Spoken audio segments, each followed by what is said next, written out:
We've been talking about this move all day. What about it was Theresa May's speech, and what about it is those comments from Donald Trump over the weekend that the dollar is too strong?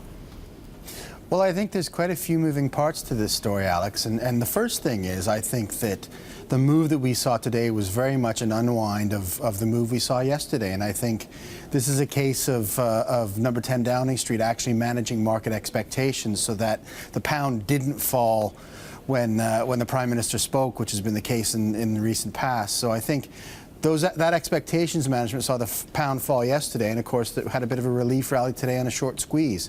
I think in terms of the tone of the speech, I think it was much more conciliatory than people were expecting, and I think it was also inclusive. There was mention of Parliament, there was mention of the devolved parts of the United Kingdom having their views taken into account by the Prime Minister.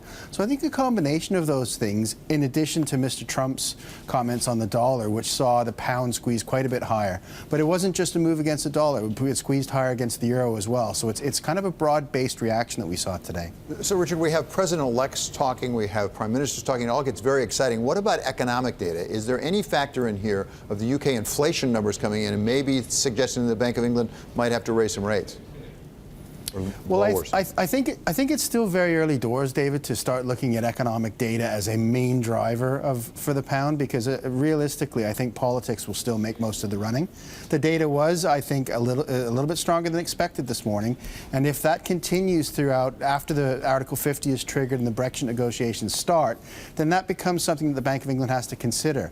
But the thing is, last night, Mark Carney gave a speech, and he struck a very cautious tone in terms of economic prospects in the UK. He talked about headwinds to consumer and household spending, given the fact that their purchasing power would be reduced because of the decline of the pound. So I think it's too soon to start thinking about Bank of England rate rises, but at some stage that could come into play. But it's politics making the running now. Rich, the broader market, of course, the cable rate and the move flattered by what's happening on the other side of the trade. It's the dollar, and it's a weaker dollar, and it's a squeeze of some of these consensus big conviction calls coming into 2017, and it was long dollar, strong, strong, strong, strong, strong, and we're seeing a squeeze now. What do you make of the President-elect's comments over the weekend that the dollar was too strong, and can he do anything about it?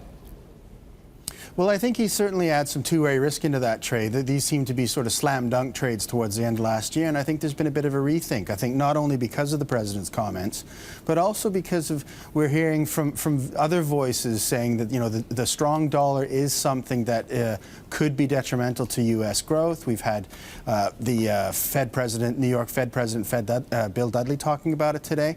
So I think it's something where we're getting a little bit of a reality check after all of the sort of exuberance that we saw at the end of last year.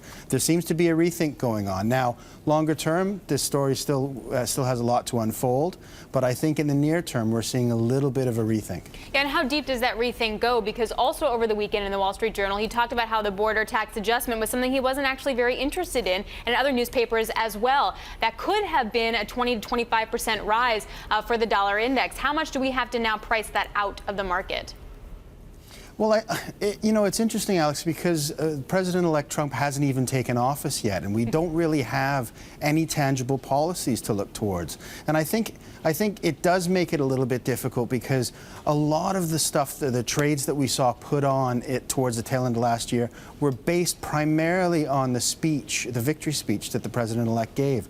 As we get more details on policy, I think it becomes a little bit more of a difficult trade for investors to hold on to. And I think it leads to what could be described as a bumpy ride in the near future.